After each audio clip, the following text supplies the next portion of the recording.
In today's digital world, artificial intelligence is being used in various industries to simplify tasks and make them more efficient. AI is being used to automate mundane tasks such as data entry, spreadsheet processing, and formula creation. By using AI to generate Excel data and formulas, businesses can reduce errors, save time, and increase productivity.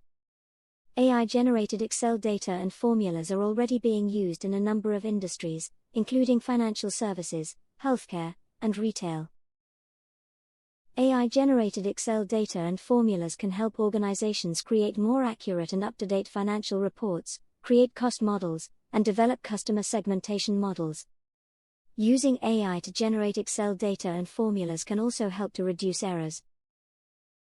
These errors can be costly, so using AI-generated formulas can help businesses save time and money.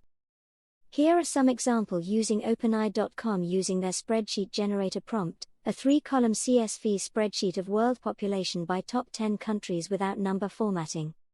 A 3-column table of world population by top 10 countries.